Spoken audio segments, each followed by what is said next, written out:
여러분, 죽으려고 길을 쓴다, 이런 말 들어보셨습니까? 어느 때 하는 말이에요?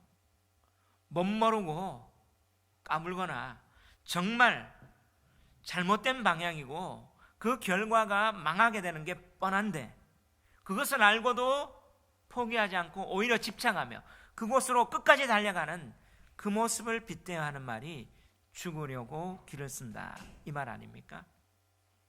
여러분, 죽으려고 길 쓴다.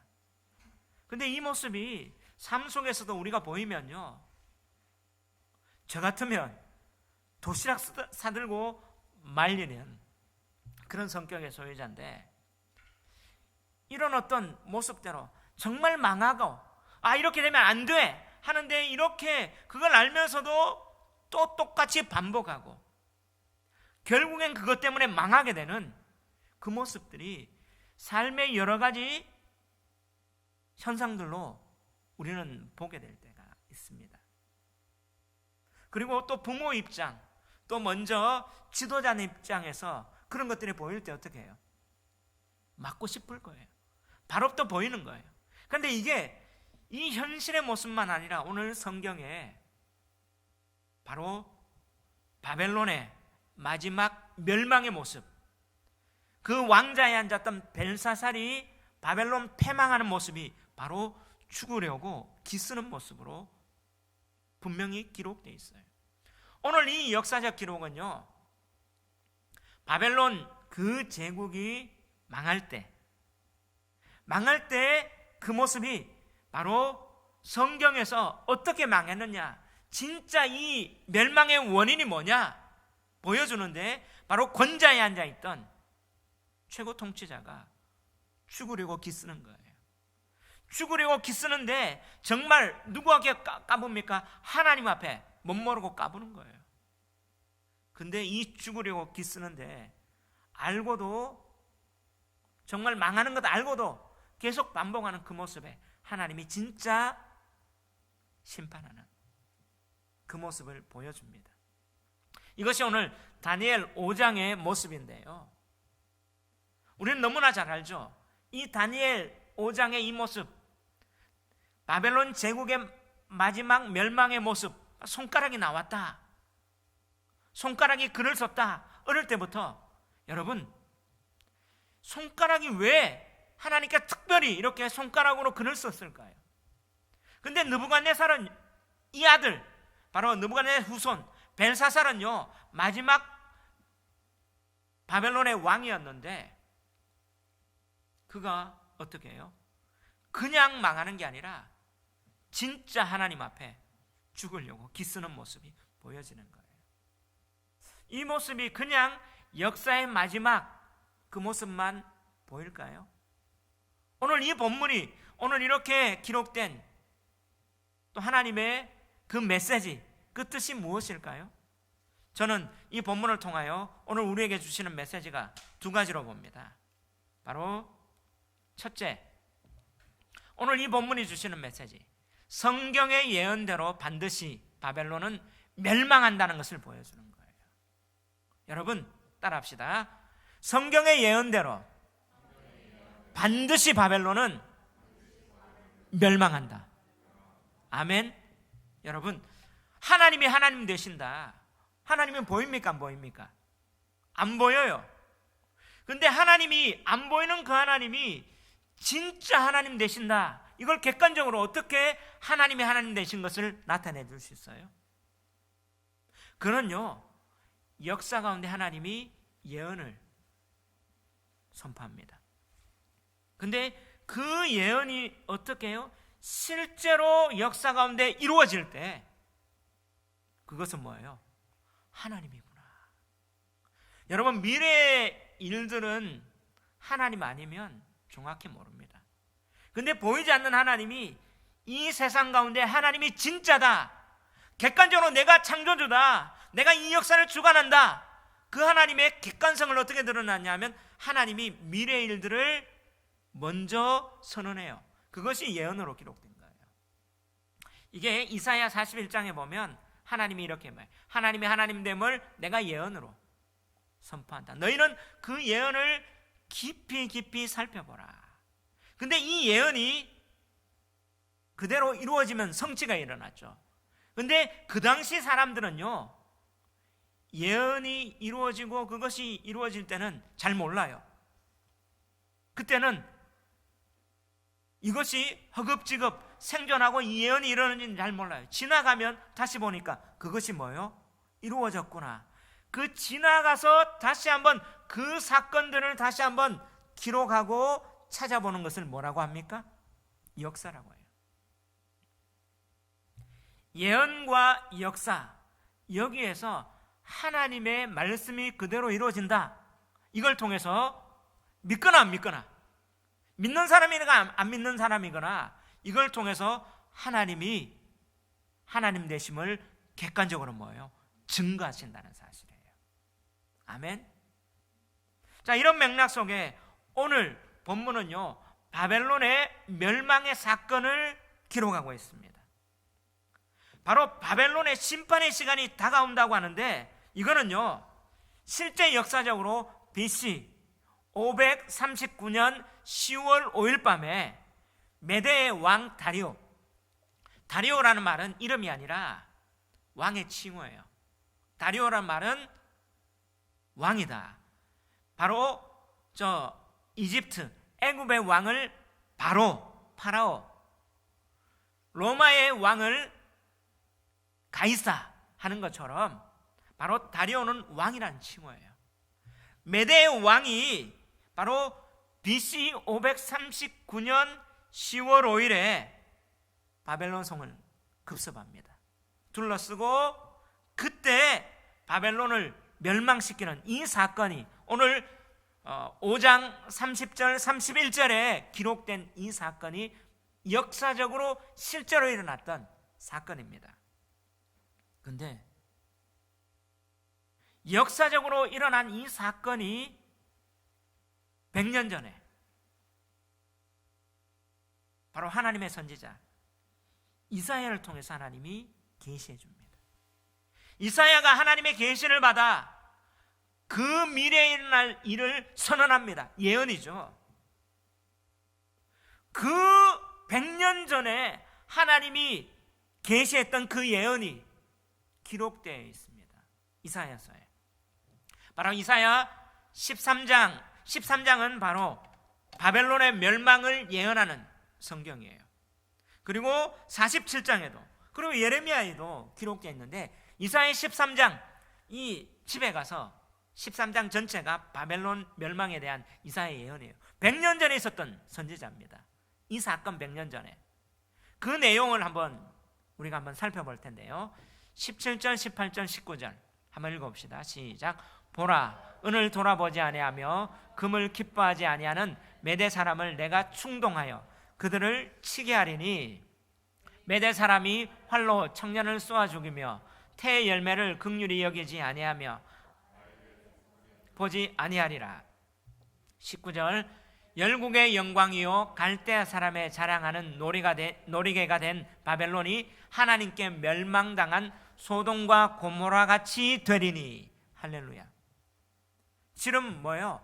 지금 바벨론이, 갈대아 이 제국의 바벨론이 열국의 영광이요 사람의 자랑거리, 그 바벨론이 하나님께 멸망당한 뭐처럼?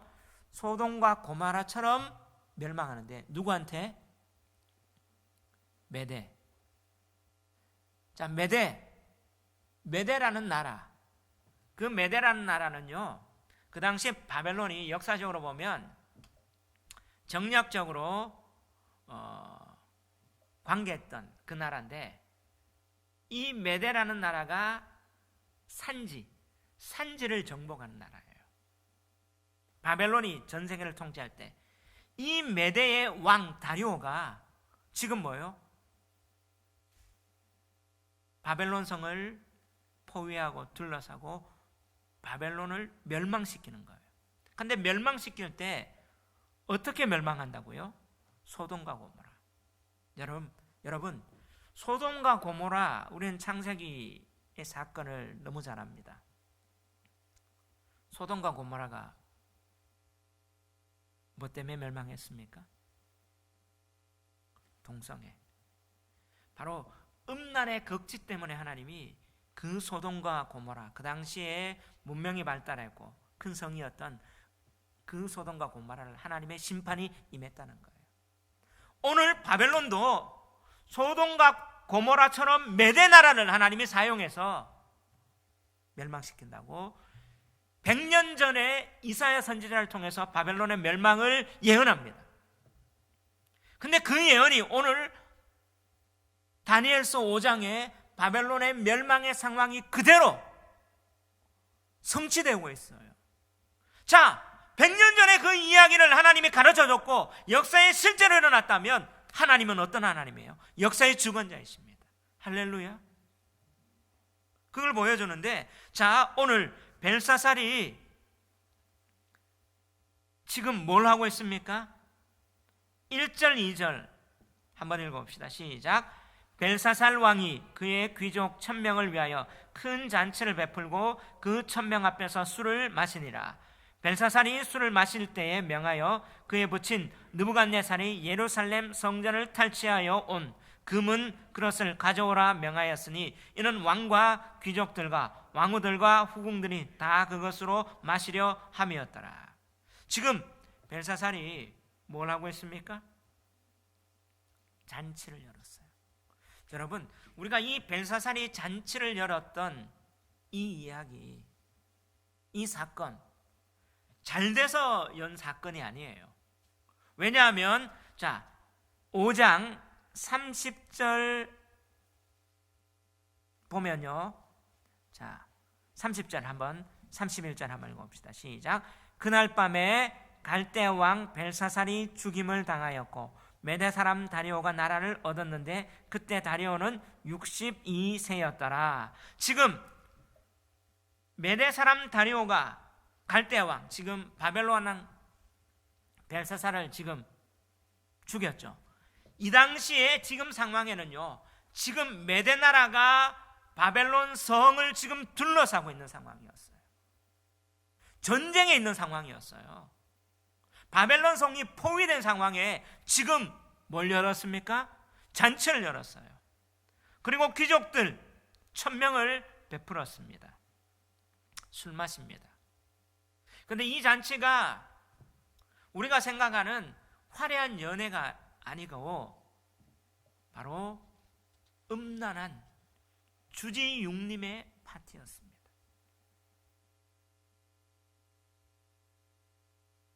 지금 뭐요? 객기를 부리는 거예요. 그러면서 뭐요? 느부갓네살이 성전에서 탈취온 금은 그릇을 가져오라 명했습니다. 왜 이렇게 명했을까요? 자, 지금 바깥에는요, 메대 나라가 바벨론 성을 둘러싸고 침공하고 있는데 지금 성 안에서 지금 위기의 상황, 전쟁의 상황, 그 상황에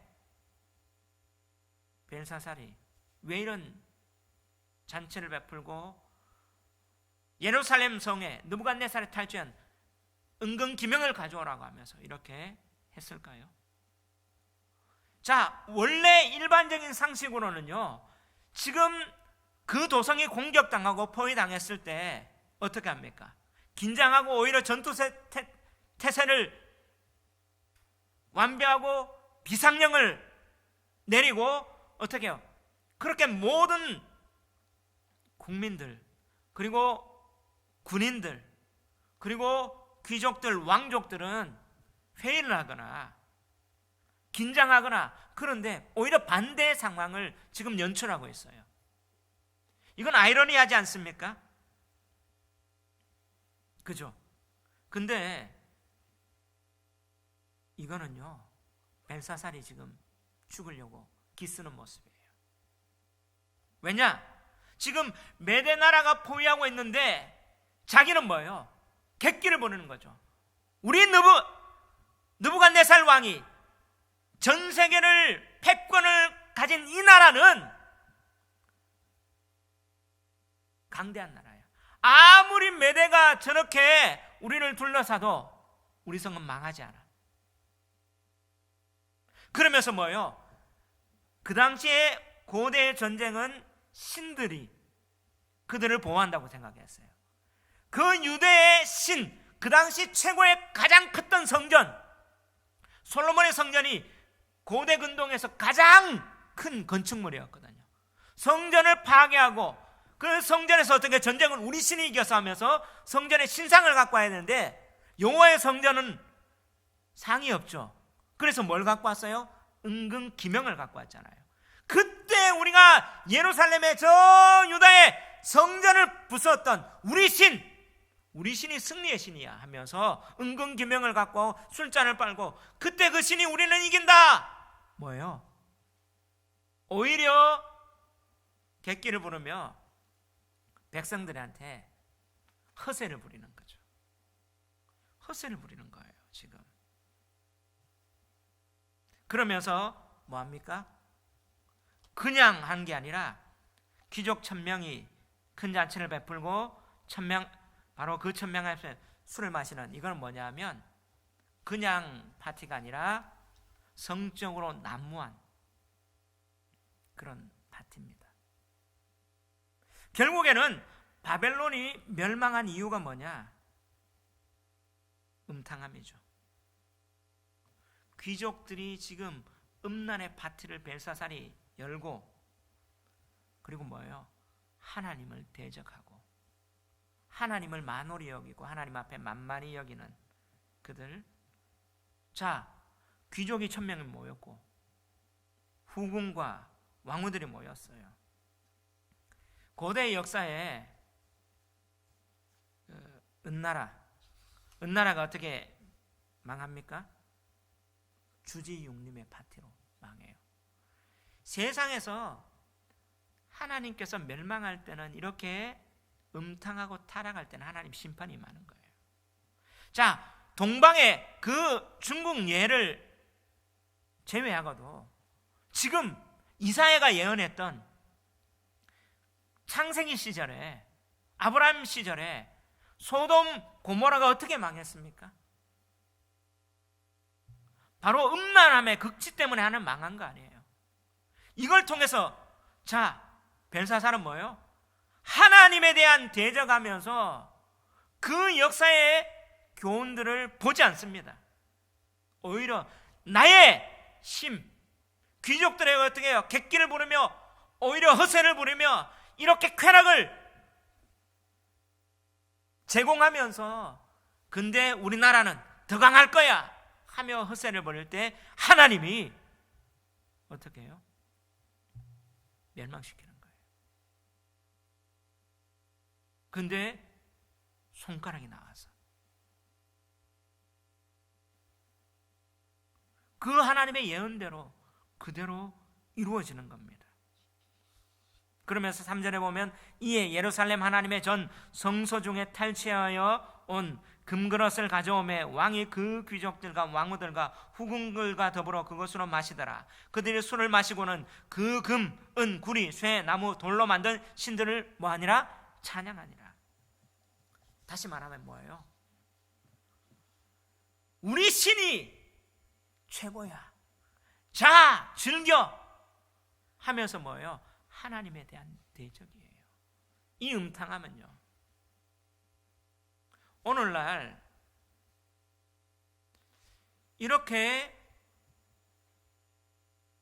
주지육림의 파티, 바로 은나라가 그렇게 망했고 소돔이 그렇게 망했는데 오늘 우리 한국은 어떻습니까? 지금 우리 한국의 분위기가 어쩌면 동성애를 옹호하고, 여러분 동성애는 죄입니다. 동성애자하고 동성애하고 구분해야 돼요. 근데 지금 우리 한국이 뭐예요? 지금 성적으로 동성애로 이걸 옹호하고 허용하러 이런 어떤 법안을 만들자, 그렇게 지금 계속 나가고 있는데요, 어쩌면 이 모습이 벨사살의 바벨론의 끝모습 같은 그 모습 아닌가. 저는 설교를 준비하면서 오버랩되더라고요. 그러면서 뭐예요? 하나님에 대해서 대적하고, 야, 우리가 경제가 발전하고 사상이 발전하고 했는데 뭐 기독교 얘기하느냐, 이런 모습, 그 모습이 지금 오버랩돼 가는 이 시대에 우리는 이것을 보면서 다시 한번 우리의 모습을 돌아봐야 되지 않겠느냐.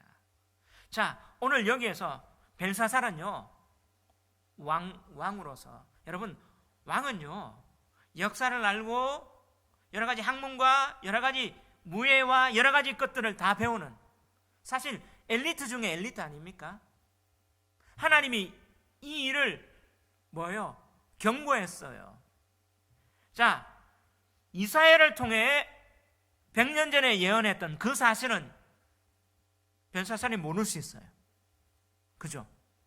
그런데 하나님이 뭐예요? 그의 선조 느부갓네살을 통해서도 뭐예요? 예언했잖아요. 2장의 꿈을 보십시오. 2장에 뭐예요? 신상을 꿈을 꾸게 했고, 그 꿈의 신상의 머리는 금, 팔, 이 가슴 쪽에는 뭐예요? 은, 그 다음에 배와 넓적다리는 동, 그 다음에 다리는 철, 그리고 발은 섞였는, 제국에 대한 멸망에 대한 다니엘을 통해서 해석을 해줬어요. 이제 바벨론이 그 머리처럼 있지만 바벨론이 망한다. 두 나라.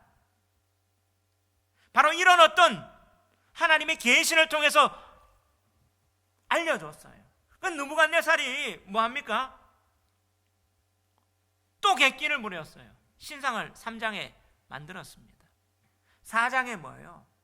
난광병 걸렸어요. 자, 아는데도 불구하고 지금 뭐합니까? 이런 어떤 메대가 공격에 나왔는데, 역사적으로 보면요, 자, 바벨론이 어디에 멸망합니까? 바로 메대에 멸망해요. 이 메대, 그 다음에 이 메대가 어디에서 멸망합니까? 바사, 페르시아에서. 바로 이 메대의 바사가 이 팔처럼 두 팔이 있는 것처럼 같이 한 나라가 돼요. 바로 메대 바사가 이렇게 바벨론을 멸망하게 되고, 메대 바사가 바벨론 이후에 전 세계를 지배하는 역사적 그 사건을 우리는 알게 됩니다. 근데 하나님은 뭐예요? 경고를 해줬어요. 경고를 해줬는데도 멀고, 그런 어떤 사인을 보여줬는데도 불구하고 이 벨사살은 뭐합니까? 하나님 앞에 죽으려고 기 쓰는 거 아니에요? 지금 우리나라의 찬란한 지금 그런 걸 봐라. 그러면서 어떻게 해요? 쾌락과 오히려 바깥에 지금 있는데 허세로 우리나라는 안 망할 거야, 천년 갈 거야, 만년 갈 거야 하며 지금 그렇게 나가는, 오히려 하나님 대적하는 모습이에요. 역사는 여러분 되풀이됩니다. 이 사건을 통해서 하나님 뭘 보여줍니까? 하나님이 그 예언대로, 하나님의 말씀대로 그대로 성취된다. 아멘. 그 당시에 사람들은 모를 수 있어요. 생존 어떻게 나가는데 지나보니까. 오늘 우리에게 이 말씀을 통해서 뭘 보여줍니까? 하나님의 말씀은 그대로 이루어진다. 역사의 주인은 하나님이시다. 이걸 통해서 우리에 일어나는 현실들을 보고 적용해야 되는 거예요.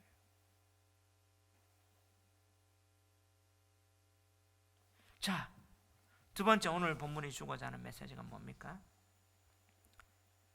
바로 직접 바벨론의 멸망과 심판에 대한 선고를 행하시는 하나님의 모습, 그것을 보여줘요. 자, 오늘 두 번째 메시지 따라합시다. 직접 바벨론의 멸망과 심판에 대한 선고를 행하시는 하나님의 모습 나타냅니다. 아멘. 하나님의 뭐예요? 심판, 멸망에 대한 선고를 내요. 바로 이것은 뭐예요? 저는 종말의 심판의 모습에 대한 예표라고 봅니다. 자, 이렇게 객기를 부르고 이렇게 하나님 말씀 사인을 알고도 불구하고 이렇게 허세를 부리는 이 때에 5절에 뭐라고 되어 있습니까? 우리 다 같이 한번 읽어봅시다. 시작. 그때에 사람의 손가락들이 나타나서 왕궁 촛대 맞은편 석회벽에 글자를 쓰는데 왕이 그 글자 쓰는 손가락을 본지라. 할렐루야. 지금 놀라운 일이 일어나요. 그때에, 어떤 때에 이렇게 주제의 육림의 파티가 일어나고 객기를 부르고 하나님 앞에 대적하고 허세를 부리는 이때에 사람의 손가락들이 나타나서 왕궁 촛대 맞은편 석회벽에 글자를 쓰는데, 바로 왕이 제일 볼 수 있도록, 사람들이 다 볼 수 있도록 지금 뭐예요? 손가락이 나타나서 글자를 씁니다.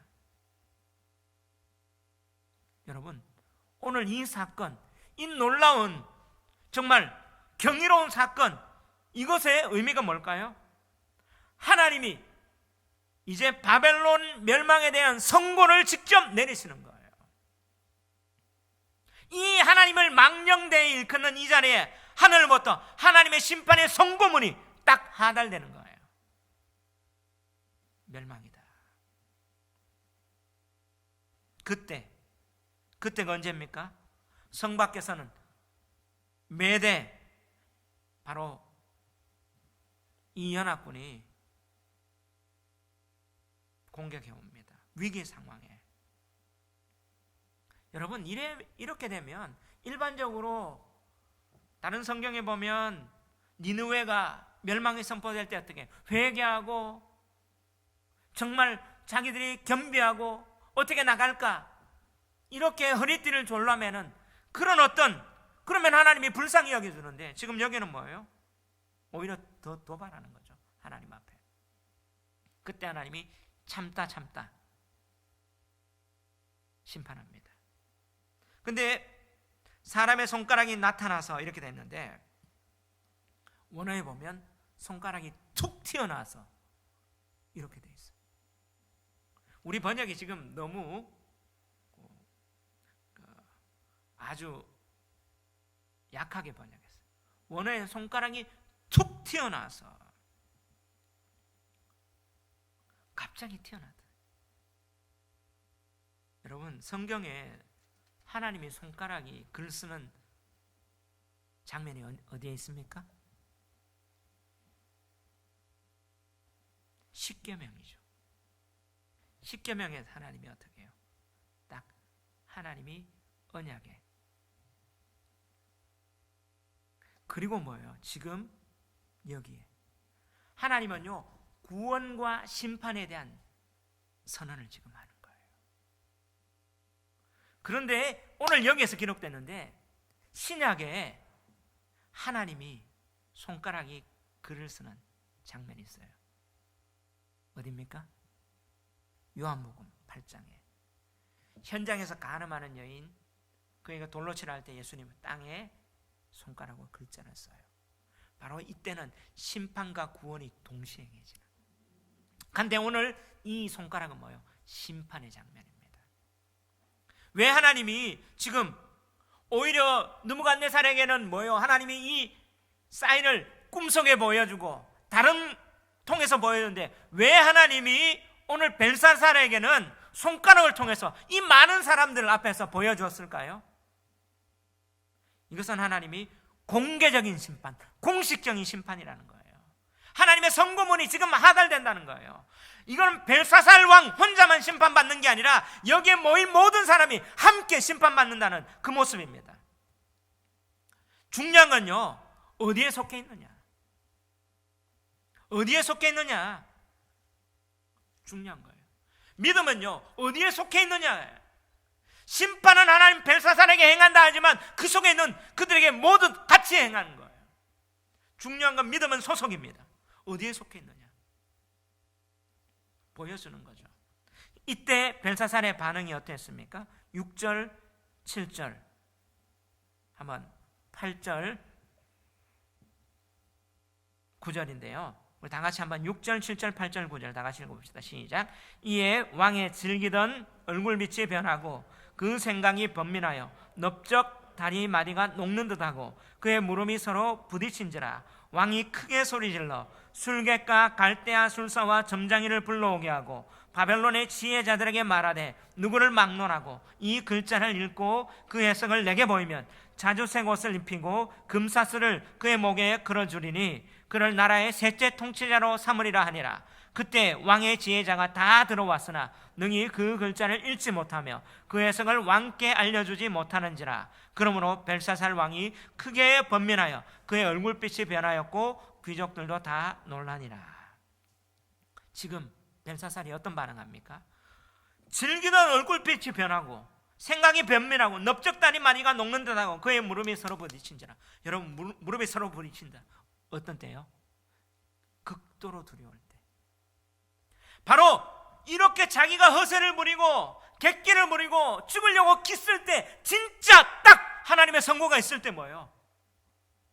자기는 가장 세계에 강하다 했는데 그 강한 모습이 아니라 가장 약한 덜덜덜덜덜 떠는 이 모습. 왜요? 하나님의 심판이라는 것을 직감적으로 깨달았거든요. 오히려요, 천명 있고 지금 이렇게 했던 그 속에 뭐가 있어요? 두려움이 있었다는 거예요. 하나님의 심판 앞에 최고 권력자도 이럴 수밖에 없다는 사실을 보여줍니다. 여러분, 사람이 죄 지으면요, 누가 제일 먼저 알아요? 자기 자신이. 그래서 어떻게 해요? 양심이 있어요. 그래서 전화벨만 울려도 덜컹, 문 밖에 노크 소리가 있어도 덜컹 하는 거잖아요. 근데 죄 짓지 않고 있으면 뭐예요? 뭘 해도 당당해요. 지금 벨사살이 뭐예요? 손가락이 딱 나왔어요. 그 모습 보면서 뭐예요? 자기 그 모습, 이 심판이 왔구나, 놀라는 이 모습 아닙니까? 여기에서 이 벨사살의 이 모습 속에서 뭐예요?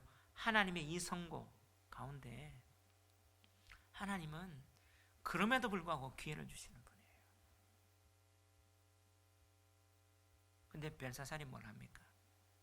7절, 왕이 크게 소리질러 술객과 갈대와 술사와 점장이를 불러오게 하고 바벨론의 지혜자들의 말하되 야 데려오라. 지금 벨사살이 지금 뭐 합니까?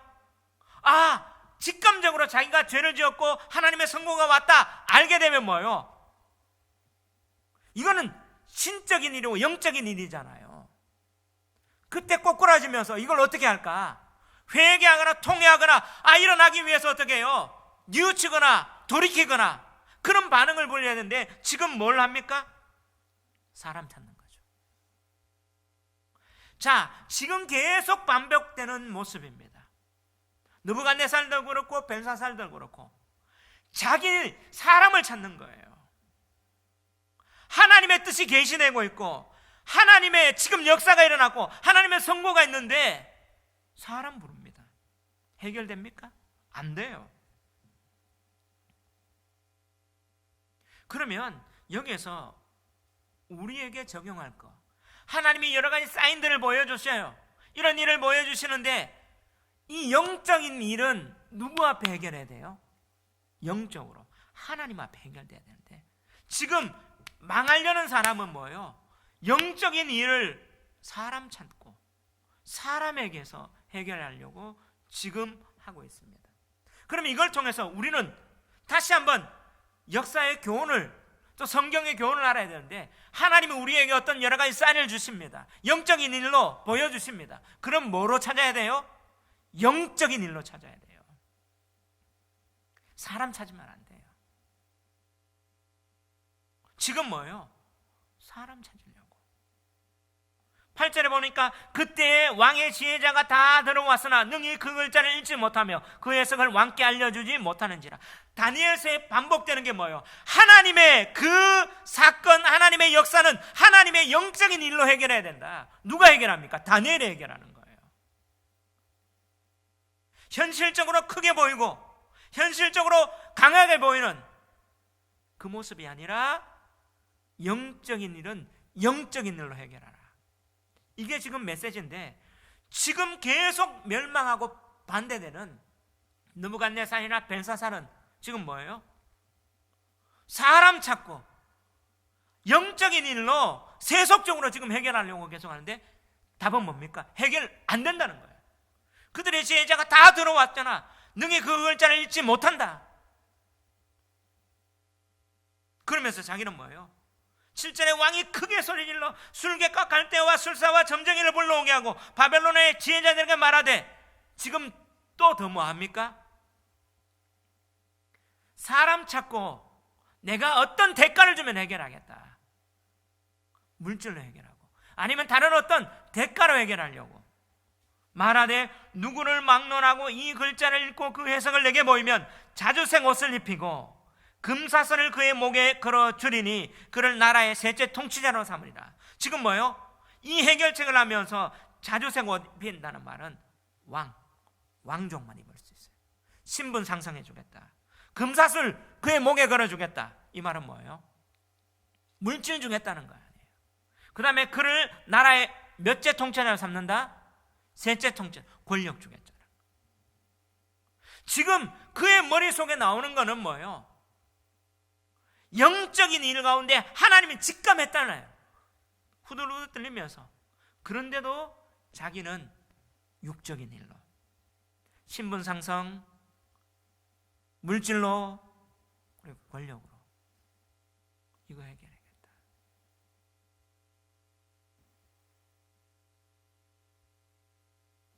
오늘 우리도 그럴 거 아닙니까? 문제를, 영적인 문제는 뭐로 해결해야 됩니까? 영적인 해결이에요. 자, 여기서 그를 나라의 셋째 통치자로 삼으리라. 왜 셋째 통치자로 얘기했을까?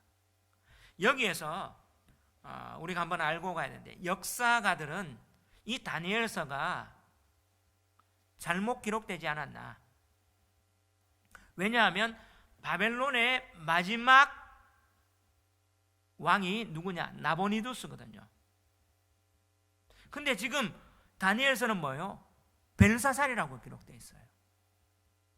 지금 그러면 다니엘서가 잘못 기록됐다, 실제 역사하고 다르다,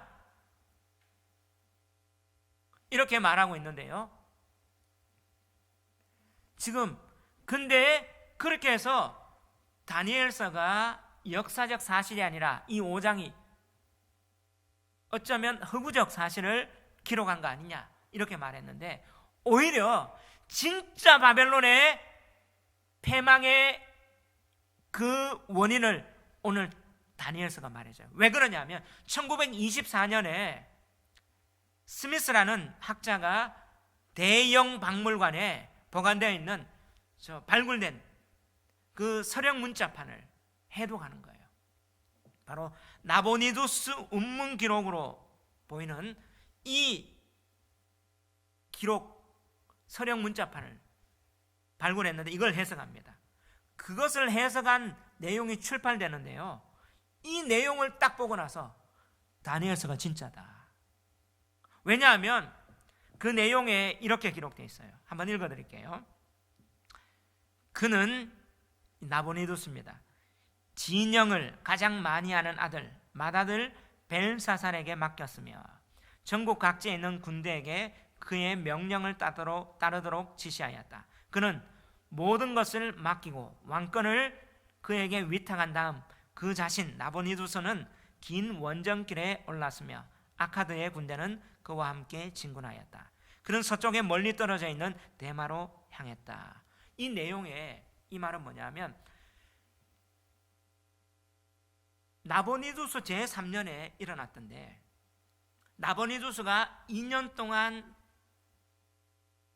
바벨론의 마지막 왕으로 통치를 했어요. 근데 이제 더 세력을 확장하기 위해서 3년째 그의 맏아들에게 이 바벨론 진영을 맡겨두고 자기는 대마를 정복하기 위해서 가는 거예요. 그러니까 실제 왕은 나보니두스인데 바벨론 안에 통치하는 섭정왕은 누굽니까? 벨사살이에요. 그러니까 벨사살이 나라의 몇째 통치자를 주겠다? 셋째. 첫째는 누굽니까? 자기 아버지 나보니두스. 자기는 뭐예요? 섭정왕으로 지금 바벨론 성의 왕이었거든요. 셋째. 그러니까 이 말이 진짜 맞는 거예요. 역사를 지금 확인해 보니까. 결국엔 뭐예요? 성경이 진짜라는 사실을 시간이 가면서 고고학 발굴 문서 그런 어떤 것들을 보며 해동을 해보니까 성경이 진짜구나. 근데 오늘 벨사살이 뭘 합니까? 이걸 해결하는 사람, 이 글자를 해결하는 사람은 셋째 통치자, 자기가 할 수 있는 최고의 예우를 해주겠다는 말이에요. 무슨 소리입니까? 자기는 내가 이 권력 주겠다. 앞으로 일어날 일 모르고 하는 소리죠. 그날 밤에 뭐예요? 바벨론이 메대 다리오에게 멸망당해 죽어버렸어요. 자기는 뭐예요? 이걸 모르는, 여기서 뭘 보여주는 겁니까?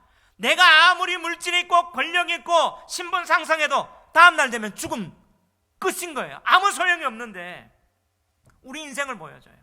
우리 인생이 무엇을 위해 달려갑니까? 권력을 위하여, 신분 상승을 위하여, 물질을 위하여. 근데 뭐예요?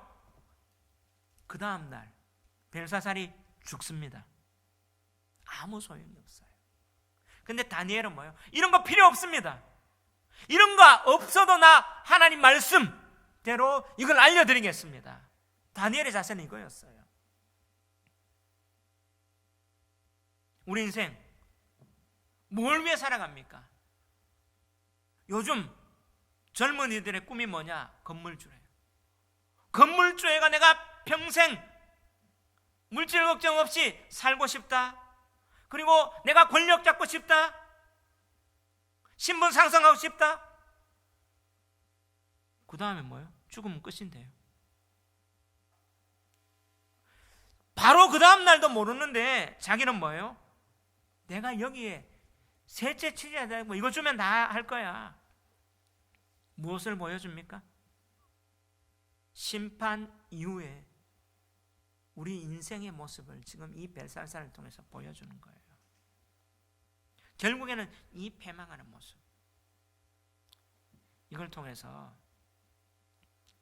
자, 오늘 이 다니엘서를 읽는 첫 번째 독자는, 그들은 뭐예요? 성전이 망했고 포로 가운데 있었고, 근데 하나님의 예언이 이걸 통해서 뭐예요? 이루어지는구나. 그들은 신앙 때문에 몸부림치고 그 발 강가에 있고 있지만 진짜 세상의 권력은 한 줌의 재구나. 진짜 하나님의 심판 손가락이 있잖아요. 쓰잖아요. 근데 하나님의 구원의 십계명에 썼던 그 하나님의 손가락이 있구나. 정말 하나님의 보좌 앞에 마지막 최후의 심판 가운데 이 세상의 것들은 물 한 개처럼 사라지는데 하나님은 심판 가운데 구원을 주시는데 나는 어디에 있을까? 이 십계명의 말씀 손가락, 그 글씨를 붙잡고 이 하나님의 말씀을 붙잡고 몸부림칠 것인가? 아니면 이 왕궁벽에 있던 이 심판의 글자를 보며 이렇게 갈 건가? 지금 그들은 분명히 어떤 선택을 할 것인가? 이 첫 번째 독자는, 이 다니엘서를 읽던 독자는 그들의 지금 힘들지만 천국을 바라보며 하나님의 심판 앞에 서 있을 그 하나님의 손가락, 구원과 심판의 손가락, 최후의 심판대 앞에 설 그 하나님의 선고를 그들을 보면서 그 신앙을 지킬 수 있지 않았을까요? 오늘 우리에게 동일한 질문이 주어집니다. 여기에서 하나님은 이 기록된 말씀으로, 이 기록된 말씀은 이 말씀을 듣고 현실적인 게 아니라 천국을 바라보는 우리에게는 십계명의 손가락인 하나님의 구원의 선고요. 이 세상의 세속화, 이 세상의 물질을 추구하는 이들에게는 오늘 벨사살처럼 심판의 선고입니다. 무엇을 위해 살아갈까? 쾌락을 위해, 권력을 위해 살아갈까? 그 끝을 보여주는 거예요. 오늘 우리의 눈은 어디에 있습니까? 영적인 일은 영적인 일로 해석해야 돼요. 사람 찾는다고, 그리고 세속적인 이 모든 걸 다 해준다고 그 다음날 되면 아무것도 없는데요. 무엇을 찾아 나가야 할까? 그 선택을 오늘 우리에게 이 메시지를 통해서 보여주는 거예요. 자, 예수 믿으면서 우리는 어떻습니까? 어쩌면 세속화로 세상과 짝짝하며 또 세상으로 나가는 그 모습 아닙니까? 이것은요, 이스라엘 유다에게도 예외가 아니었어요. 이 하나님 말씀을, 이 경고를 통해서 돌아오라, 돌아오라. 하나님 앞에 돌아가는, 그리고 하나님의 그 마지막 때가 있는 구원과 심판의 그 마지막 때 하나님 앞에 우리는 구원의 손가락, 말씀을 부여잡으며 하나님 나가겠습니다. 현실적으로는 아직 좀 암울하고 힘들지만 이 믿음 지켜나가겠습니다 하며 나가는 저와 여러분 되시기를 주의 이름으로 축원합니다. 오늘 이 말씀 부여잡으며 우리 한번 이 찬양하며 이제 나갑시다. 신실하게 진실하게 거룩하게 살게 하소서.